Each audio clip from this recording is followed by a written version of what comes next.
All right, what's going on, everyone? Just getting everything set up here, just testing out some new buttons, and I probably should have done that before going live, but you know, it is what it is. All right, guys, so today what we're going to be doing is we're going to go through the carousel here relatively quickly because I have a couple of items that I think you guys would be interested in. Now, the reason why I'm going through these specific items tonight is to focus more on portrait photography.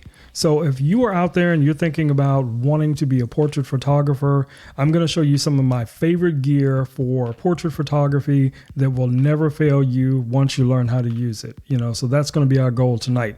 All right, so starting out, let's jump down here to, give me a second. All right, so just looking at what I have here, this is the Sony camera body, but this could be any camera body. It could be Nikon, it could be Canon, it could be Fuji. It doesn't really make a difference. So don't get so caught up on the brand itself as much as, you know, what the camera can provide for you. So I looked at Sony for the most part in the beginning because I wanted a camera that was dual purpose, that would shoot really high quality images as well as shoot high quality video. And that's what I found, in most of the Sony bodies that I've been using so far. And I think I have like 4 or 5 of them that I have in rotation. Now, if you guys have been watching a lot of my lives, you know, from the last couple of months, you know, I do a lot of retouching on my channel here, but, you know, one of the things that I emphasized is that if you are creative and you're looking to create high quality content, invest in the best equipment you can get in the beginning, okay? And what I mean by that is, don't go with the cheapest thing that you can find, you know, just to try and get over, because what will usually happen is in just no time you will outgrow it. That happens in almost everything. I remember when I first started riding motorcycles, you know, I look, man, if I could just get me a little 125, you know, I'd be so happy with it. And then you ride that thing for like 2 or 3 months, you're like, man, this thing is so slow. Okay, well, camera gear in some ways can be the same way, you know, because you will outgrow a lot of this. Now, what you will not outgrow for the most part is going to be your lenses. You know, like on this camera body right now, I have a 35 millimeter 1.4 on here, and this is just an amazing lens when it comes for shooting editorial, fashion, things like that. And that's some of the stuff that we're going to be retouching tonight, but I just want to, you know, go through some of this gear with you. We will be working in Capture One. We'll be working in Photoshop, as well as we will be, you know, just playing around a little bit, maybe in Luminar AI. But let's focus on some of this gear real quick. So one of my favorite lenses, like I said, if you've been watching my lives, you've heard me talk about this lens repeatedly. So I want to show you guys what it looks like when you're running around with one of these lenses on the camera itself. Now, what you see here is the Sony A7 III, and it has the small rig cage on it, right? So this is a 35 millimeter lens that's on here right now. Now this is, you know, pretty heavy. I can feel it in my arm for sure. But let me show you the difference in what the weight and how it looks to put this 135 on. So this is our 135. And I'm going to put my rear cap on this lens. Want to keep the dust out, guys. And then we're going to mount this one. Okay. So as you can see, that's significant. But the picture quality that you can capture with this is just outstanding. You know, to be able to use a, you know, 1.8, and when it comes to like bokeh, you know, if you're not familiar with what that is, it's when people always want the background to be, you know, out of focus. This is a bokeh monster. This lens is designed for that. Now, yeah, of course, I'm holding this with one hand, but trust me, I would not be doing this all day. My arm would completely fall off. But if you're using this on like a monopod or something like that, or, you know, some other rig that you're using to support the weight, you're not going to have a problem. And I mean, I've shot, you know, for hours at a time, you know, doing editorial stuff, and that's with this lens on this camera body, and also having a trigger on here for my flashes.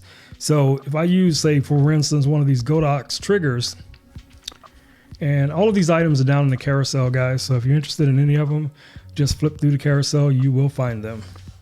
But this just fits on like so. And then you just screw it down. Then once you turn it on, Now you're able to control all of your different lights from the camera body, if you're not familiar with this already. Now, some of you are photographers, so this is not new to you, but I'm just showing you guys, realistically what this looks like. Now, when I'm using one of my other cameras that have a complete battery grip, now that's a totally different type of scenario, because with the battery grip, you're going to have about this much more camera, in your hand, plus the lens and the trigger and all that kind of stuff. But like I said, after little time, you start to feel this weight. There's no doubt about it. But if I turn this on, let me take this lens cap off and this hood. And now you guys can see that glass, how beautiful that glass is. If the camera focuses. Yeah, look at that. And then for speed, listen to this. Got to get it to focus. The camera's fast, the glass is fast, so if you're out there shooting sports or editorials or something like that, or news gathering, this can be a great lens for you. Now it can be, like I said, a heavy lens. So you may want to look at, possibly something like maybe a 24-70, which is an excellent choice. But for my type of work, I love using these prime lenses. So let's move on to another lens that I'm a big fan of, and this one won't kill your back. And that's the 85mm from Sony. And that one's also in the carousel, so let's grab that one real quick. So one of the first things I do whenever I switch lenses, if I'm in an environment where I can do it, is that I always try to put my camera body down, and then first thing I do is put a cap on the lens to try and keep all the dust out. Now, you're not going to be able to keep all the dust out, but you can get pretty close to it. And, the other goal is to try and get these mounted as soon as possible so you don't have to worry about dust getting inside of the camera body, okay? But look at the difference. Now, this is an 85mm 1.8. Also a beautiful lens, beautiful glass. This captures some amazing images. But again, it just depends on what it is that you guys are into as to what you're going to be capturing. You're not going to be shooting macro photography with this. So you're not going to be doing a lot of really close-up things, like you're trying to take photos of rings or something like that. That's not the lens for this. But what this lens is ideal for is, capturing people or pets, or I say pets because I'm a pet lover, but usually for people. And, that's what this lens has been used for, historically. This focal length is for, photographing people. And as you see here, now this is a much, much lighter lens. So when you're using something like this, now this is a lens that you literally could probably shoot all day with. Now you may have to work out a little bit, get your arms right, but once you get that straight, you'll be able to shoot with this lens all day. And what I really like about this, most of all of these lenses have a manual focus ring where you just, click it off, and now you can focus manually, especially in those environments that you wind up in where there's really low light and it makes it a little bit more difficult for your camera to focus. You have that as an advantage. But, that's one of the reasons why I went to Sony's, because Sony's do so well in low light, where maybe some other camera manufacturers might struggle a little bit. Let's get all this stuff back together. Okay. So the 35mm is an excellent lens. These are lenses that I use for all my portrait work, especially when I'm doing fashion or something like that. This is one of the first lenses I will grab. And throughout the day when I'm getting close-ups, I'll probably use this 85 for more headshots and things like that. And then when my talent is going to be a little bit further away from me, then that's when I would rely on, a lens like this. Now, in order to ensure that you're going to get those high quality images, one of the most important things you can have is going to be light. And that's light that you can control. So I keep saying to a lot of you guys that, if you don't already have a light system that you're working with, take a look at the Godox lights, because these things are amazing for what you get. So let's say, for instance, you decided to go with the Godox 8200s, like what you see here, okay? Let me show you what comes with this. So when you first purchase this kit, the head that's on it right now does not come with it. This does not come with it, just something you buy additional. But the head that comes with it is a traditional Fresnel head. And this is the head that most people are familiar with when they use a flash or they see a flash or something like that. This is the head that comes with it. And this just clips on like that. So now you have this head on your flash. And then the other head that comes with it is this traditional strobe head. Now this is the type of strobe head you would find in most, professional strobes, where there's a tube and it's glass, and, that's how this would, produce its light.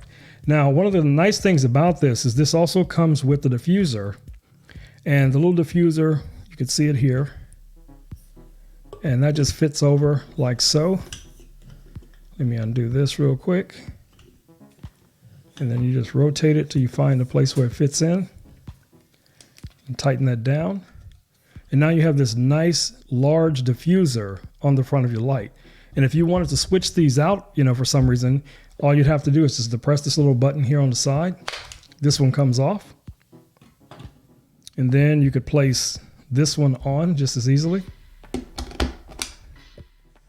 And there you go. So I use these on location a lot. I use them for portraits. When I'm doing like corporate headshots or something like that, these are really lightweight, high-powered lights. These are probably about 3 times more powerful than a standard strobe, a pocket flash. So you get all that power in this little compact unit. That's an amazing little, combination. Now, if you want to take your light to the next level, that's where the other head that I was showing you guys before comes into play. And that's this round head, which is also from Godox. This little round head here. Wait on the camera to focus. And I actually have, quite a few of these because I've, changed these out all the time on these different strobes. So it just depends on which strobe I'm using and when I'm using it and how much power I'm going to need from it. So I can just take this one. Let me line this up right. Okay, now that's on. And when you use this head, you actually get 3 different levels of modeling light. So if I turn on my modeling light, you can see the light start to come on. That's 2, and that's 3. So that produces a nice light that you could almost use for video production if you needed, some extra light on a subject or something. You're able to do it with this light, and it's a strobe. So, you got the combination of 2. Now your high-end strobes will all have modeling lights. Like all of my pro photo lights, they all have modeling lights built into them, but you almost never see that in, like pocket flashes. So, this is a really good combination. So when you're using, say, this strobe, remote, camera, lens, and let's say you have 2 of these or maybe 3 of these, you have a whole basic studio that you can travel around with or use at home or whatever it's going to be. Now, true enough, it's going to be difficult in some cases to mount this light. Now, it will mount on a traditional, light stand. You have a 1/4-20 here, and you have a 1/4-20 here. So you could mount it flat, or you could mount it on its side. Now, what I do with them is a little bit different. I actually use a bracket that allows me to use modifiers. So let me grab the bracket real quick. So as you can see here, this little bracket is what I use to modify as a holder for the light. So what happens is the light just kind of fits inside like that. And then you could screw this down. And now you can attach like modifiers, you can attach diffusers, you could attach soft boxes, any number of different things. Now you can attach onto this modifier. And depending on, how you're using the stand, you could use this just like any traditional strobe. Now, another way that I use these lights, and I'll show you guys this real quick. There's another thing from Godox that I'm a huge fan of, and I probably use this more than anything else. And that's this.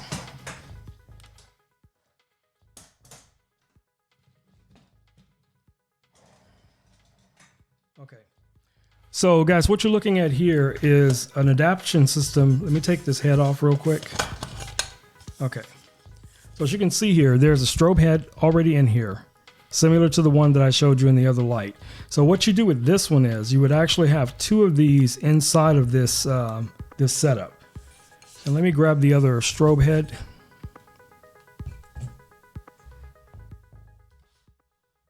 Okay, let's move this out of the way so everything's not falling over. All right, so the way you would use this is you would take this other unit. So you have two of them. Let me lower this so you guys can see this a little better. Okay. So you have two of these. So you're going to take the back off like so. Then you're going to attach the second one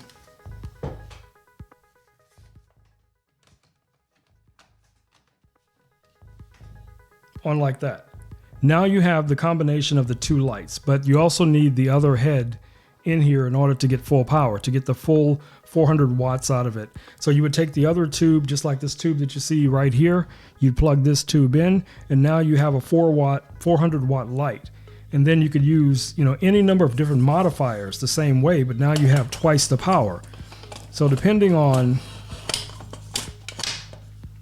you know, how you want to set it up, this is something that's very lightweight that you can take on location with you, or in your personal studio, your home studio, or whatever the case it may be. It works all the same. So that's another light I think you guys would be very interested in taking a look at.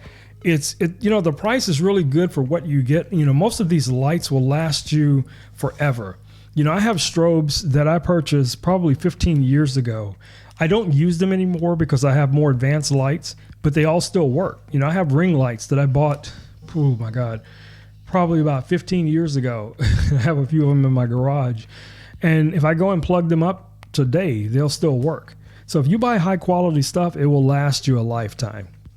Now, obviously, you know, one of the other things that you're going to want to purchase is going to be a softbox. That's one of the most important things, is some type of modifier. Now, from Godox, they have very affordable modifiers for their light systems. And I mean, they're not, you know, super quality, you know, like say maybe when someone would say Pro Photo or, you know, one of the other higher end light, you know, systems. But I've been using these light modifiers for years, and I've never had a problem with it. I've never had one of them break on me or fail on me or something like that. So if you're looking for a really nice light system as well as modifiers, take a look at Godox. You know, and most of their stuff is very, very, very affordable. So, you know, it just depends on what your budget is and what your goals are. But I think for most people, you know, if you're thinking about it from the price and what you get for the price, you know, it's a no-brainer. So let me grab this other modifier, so this is the light I was talking about before. So, right, so I'm just going to take this off, and that just pops off and flies all over the place. So this tube here is what we want to take out, right? So we want to take this tube out. Let's unscrew that. And then we can just pull this tube out like this. And then that tube would then go inside of this. So let's take the tube. I'm touching it way too much. But then we just take this off for now. And then we're going to take our tube and put it inside.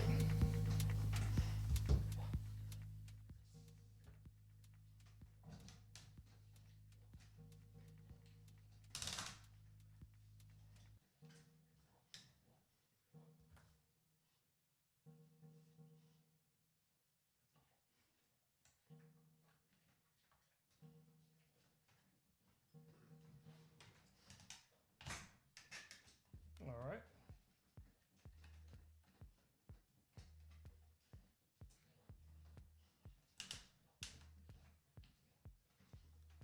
And that's pretty much it. You can just lock it down like that. But now you have the power of the two strobes, the two flash bodies going into one unit. So you have the equivalent of, you know, 400 watts. So if you need a really powerful main light, you know, this will work for you. And just as simply as I put this modifier on here, you could easily attach a softbox of almost any size, and it'll give you the light output that you're looking for. And then when you're not using these other components, you just, you know, put them aside and, you know, use them, you know, on another day. Now, what's cool about a lot of things that come from Godox, almost everything comes with these little cases, and I can I use these cases for everything. I probably never use them for what they were intended for, but I always find some purpose for them. And I was just watching Monty's live a little bit earlier, and he was talking about having so many boxes. You know, if you guys could see around this office and inside of the closet, I have like a ton of boxes from almost everything I've ever purchased. I still have the box for it. I found a box the other day from one of my MacBooks that I bought like 10, maybe 12 years ago, and I still have the box for it for some reason. I don't know why I kept that, but I did. We do some silly stuff sometimes. Okay, now camera bodies, and that really depends on what you're into. So like I said, I'm a Sony shooter, and I've been a big Sony fan for a long time, but when it comes to brands these days, 2021, 2022, all the brands are good. They're all good. Nikon's good. You know, Sony's good, Canon's good. It just depends on what you need the camera body to do. And I mean, some of them have, you know, better features than others. Like, you know, you have, you know, some Canons that can shoot up to 8K. If you're outputting 8K and you're looking for 8K content, that might be the direction to go. You know, most of your Sonys are going to do, you know, really good 4K up to probably 120, you know, 20 frames a second and stuff like that on the newer bodies. So if you're shooting a lot of video, you know, that's, you know, direction that a lot of people will go when it comes to these cameras. Now, one of the cameras that I'm using right now, which I'm actually using for my stream, is this Sony A7 III.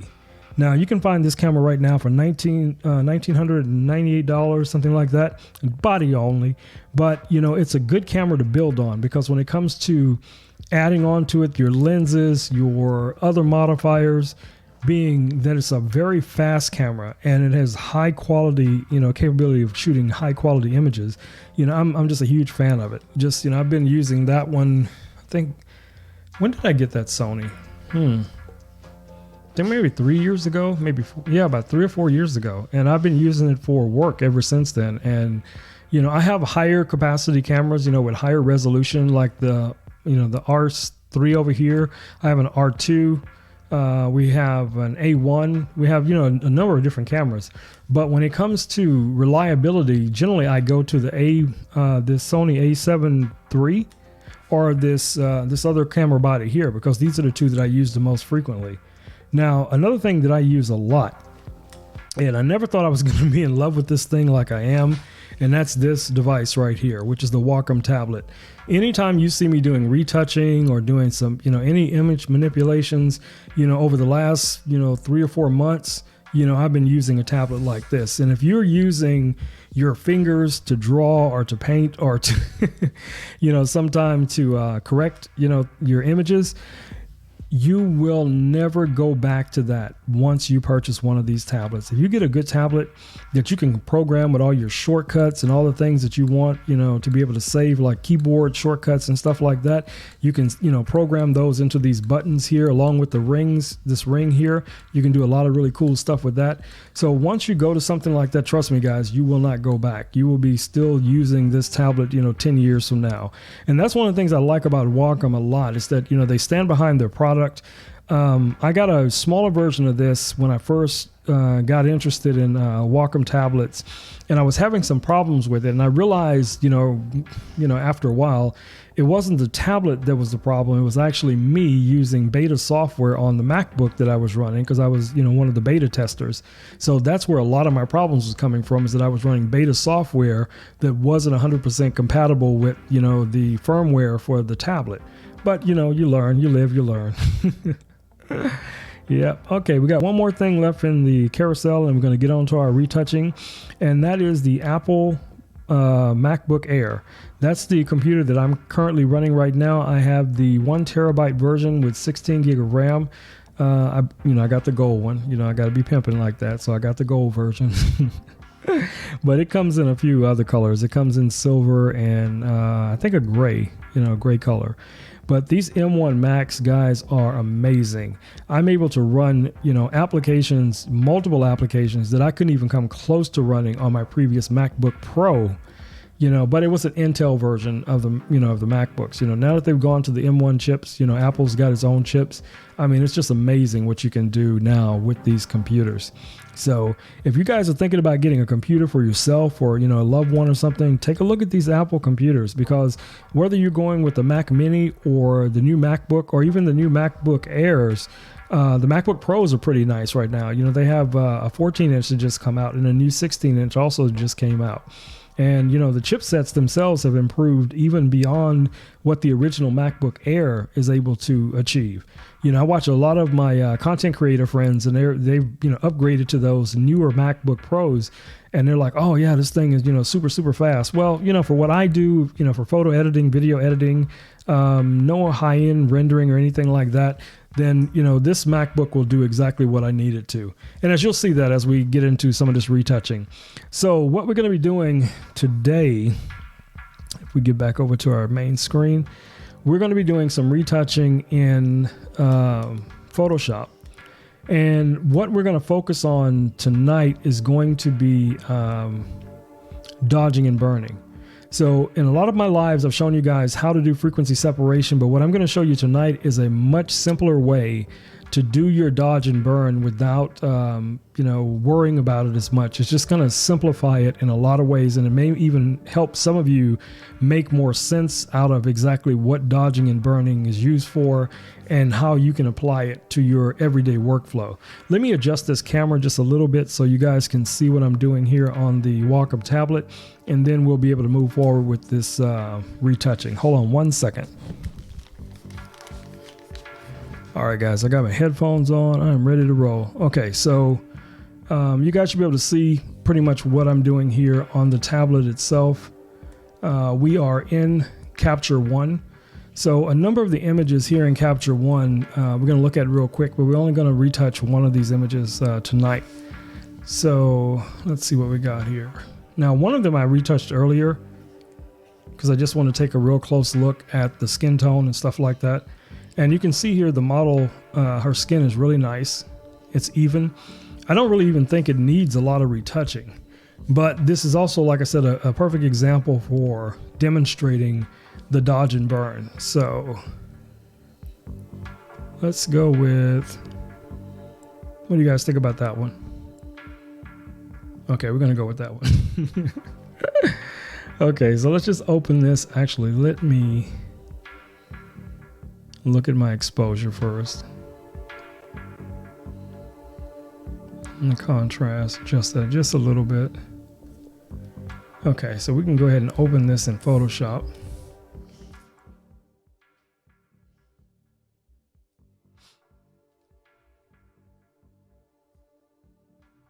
Okay, so this will go over to Photoshop, and then we can kind of start, working on an image there.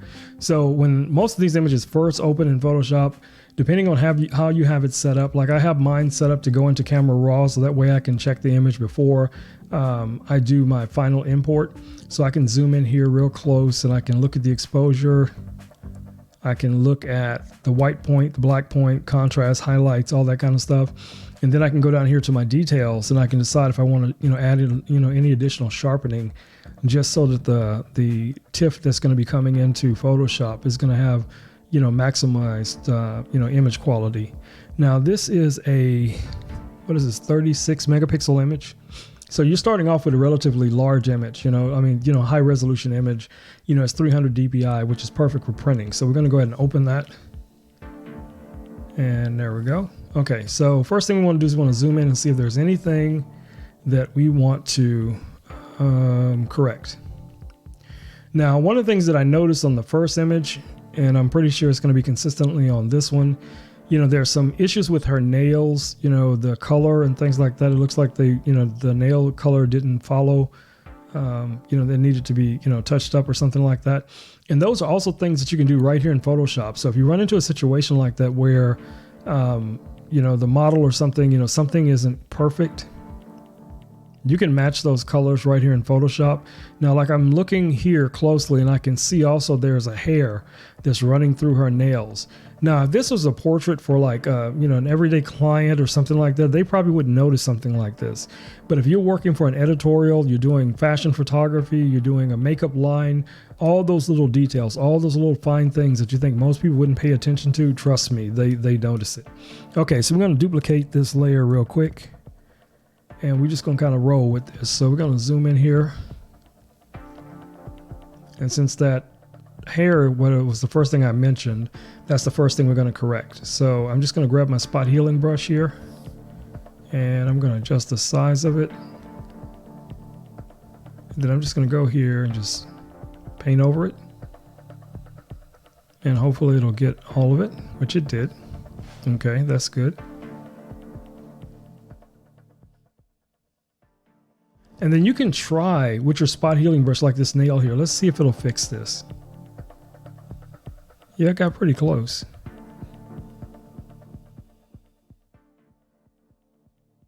You see how it's getting rid of the white underneath the nail? And like I said, I know a lot of people probably wouldn't even notice this, but those are the things that would drive me insane. And when I see other people retouching, I see them overlook stuff like that, it drives me nuts. I'm like, oh my God, how could you miss that? But, when you're doing tutorials, a lot of times you'll overlook stuff that you would not overlook if you were, working with a real client. So I don't see anything else that I would want to remove. There's a few little, areas, but I mean, the skin to me is just beautiful. So I don't want to take anything away from that. So if anything, what I want to do is I want to enhance what's already here. So we're just going to zoom out. And what we're going to do is we're going to do some dodging and burning. So the simplest way to do your dodging and burning, if you don't have an action already set up, or you don't have a panel that you've installed in your Photoshop, there's a very simple way to set up your dodge and burn.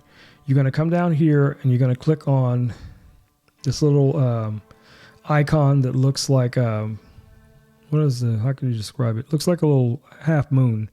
Then you're going to go up to curves, click on curves. And then what you want to do is, well, you don't want yours to be set up like mine. So let me drag this down so we can see what's going on. Okay, just from there. So what we're going to do here is we're going to bring the exposure up on this level way up. So we're just going to bring this way up and it's going to look ridiculous, right? So that's about where we want it to be. And we say, okay, well, that's good. Let me just close that. Then we're just going to option click. I got to do it on a computer.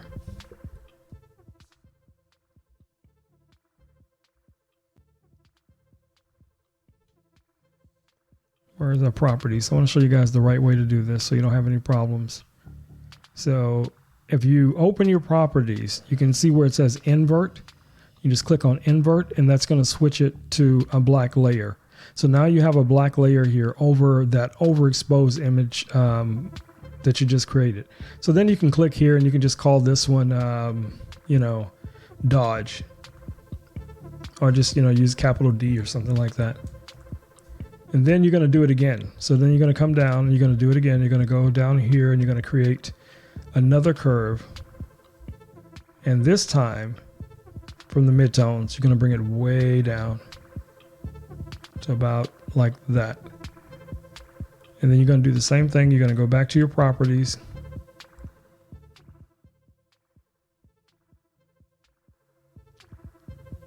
Okay, just making sure that's dark enough. That's good. Okay, so then you're going to go to your preferences. As soon as I find it again. Why am I not seeing it? I just was there. That is crazy. Okay, here we go. And then what you're going to do is invert this one as well. So you're going to invert this one just like you did the first one. Now, if you can't find it, just like obviously I just couldn't find it. So I'm going to show you a simple way to get to it. So you just go up here to Windows and you're going to scroll down till you see Properties. And then you're just going to scroll down. Well, you got to make sure you're on the mask. So let's click on that mask. Then we're going to go back up here to Windows and come down to Properties. And you're going to scroll down and you're going to click on Invert. And it's going to do basically the same thing. Then at this point, what you want to do is you want to select both of them and Command D. So Command G will turn this into a group, and then you can just call this group itself Dodge and Burn, you know, if that works for you. Now what we're going to do is we're going to do our dodging and burning, but we're going to do it a little bit different than, you know, where you see most people do it. And if you've seen me do it before, where I'm just applying very light dodging and burning over the image. So what we're going to do here is we're going to, let's say we're going to select our burn layer, which is the top layer, which I forgot to rename. So we're just going to call that burn, RB. And then we're going to select that one. And we're going to come over and grab our regular brush. And then we're going to make sure that the brush is at 100% opacity and 100% flow. So if you've seen my dodge and burn before, usually I'm using 1% for dodging and burning. But in this case, we're going to use 100%. We're going to bring the brush size down small to about the size you want to paint in. Now, a way to help you see where you want to dodge and burn is that you can also come back down and you can click on this little icon and then grab a black and white layer.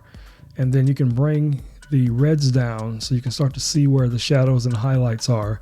And you say, okay, that'll work for me. So it can stay in the folder or you can take it out of the folder. You know, you can just do whichever. But since we're going to be burning, so we're just going to grab our burn layer here. And we're just going to paint on the areas where we want it to be dark. And let's undo that.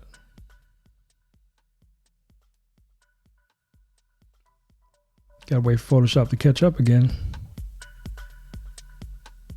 And this stuff would never happen if I wasn't live.